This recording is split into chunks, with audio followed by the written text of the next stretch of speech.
We must understand that the cross of Jesus was no accident. It was the plan of God all along. The cross is why he came into this world, and it's why he entered Jerusalem during the Passion Week. You're listening to Passion Week, a devotional podcast from the Calvary Cast, a ministry of Calvary Bible Church in Grand Junction, Colorado. These podcasts serve as daily devotionals, walking you through the events of Passion Week, the week leading up to Jesus' crucifixion, death, and resurrection from the dead.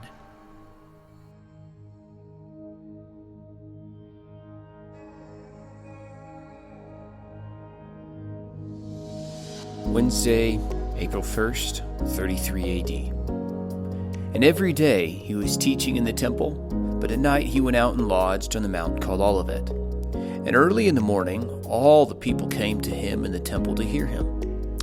When Jesus had finished all these sayings, he said to his disciples, "You know, after 2 days the Passover is coming, and the Son of Man will be delivered up to be crucified."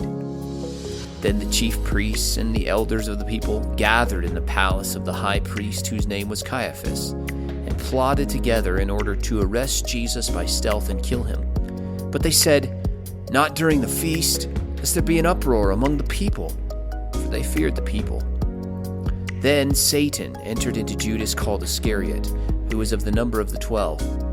He went away and conferred with the chief priests and the officers how he might betray him to them, and they were glad and agreed to give him money. So he consented and sought an opportunity to betray him to them in the absence of a crowd.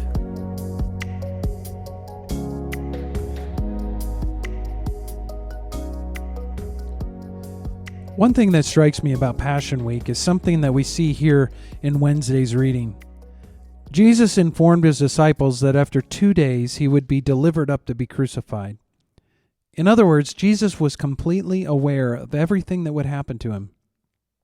He didn't enter Jerusalem unaware of how this week would go. He was fully informed about what would happen, and he went anyway.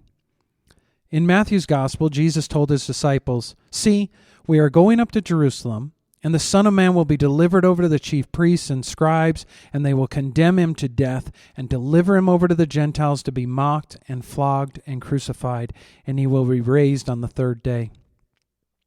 In John's Gospel, we read that Jesus told his disciples, "Did I not choose you, the 12? And yet one of you is a devil." He spoke of Judas, the son of Simon Iscariot, for he, one of the 12, was going to betray him. And Jesus, of course, knew that he would be betrayed to the religious leaders, and they would turn him over to the Romans. And really, two things stand out to me about that. The first is this: we must understand that the cross of Jesus was no accident. It was the plan of God all along. The cross is why he came into this world, and it's why he entered Jerusalem during the Passion Week. Peter, when preaching at Pentecost after the resurrection, said this, "Men of Israel, hear these words. Jesus of Nazareth, a man attested to you by God with mighty works and wonders and signs that God did through him in your midst.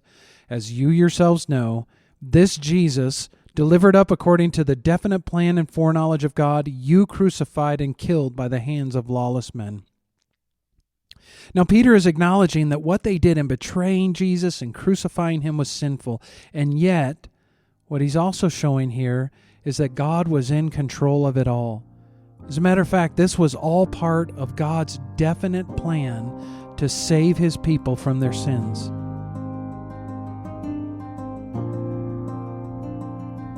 As you think about the Passion Week generally and the cross specifically, remember, this was God's gracious plan so that you could be saved. He was working everything out according to his plan for our good in his glory. I think it's helpful to remember that when things seem to be going wrong in your life. Remember, God is in control, and this is all part of his plan for your life, for his glory, and your eternal good. Paul told us in Romans 8, "We know that for those who love God, all things work together for good, for those who are called according to his purpose." Jesus' disciples didn't understand the cross. They didn't want Jesus to be turned over for crucifixion.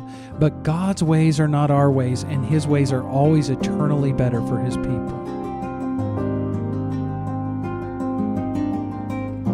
And secondly, in thinking about this, that Jesus knew what would happen to him when he went into Jerusalem, I think it only serves to amplify his incredible love for you and me. He was willing to go through with all of this, including the cross, for us. That's amazing love. Paul said this in Galatians. He said, I have been crucified with Christ. It is no longer I who live, but Christ who lives in me. And the life I now live in the flesh, I live by faith in the Son of God who loved me and gave himself for me. How can't that fact of Jesus' love for us, a love that was willing to suffer for us, spur us on to live for him, even if it requires temporal suffering, knowing that once we are with him, because of what he did for us on the cross, we will never suffer again? I'll summarize all of this with the words of the Apostle Paul in 2 Corinthians chapter 5. For the love of Christ controls us, because we have concluded this, that one has died for all, therefore all have died. And he died for all, that those who live might no longer live for themselves, but for him who for their sake died and was raised. The Calvary Cast is a ministry of Calvary Bible Church in Grand Junction, Colorado. At Calvary, we exist for the glory of God, the good of his people, and the Great Commission.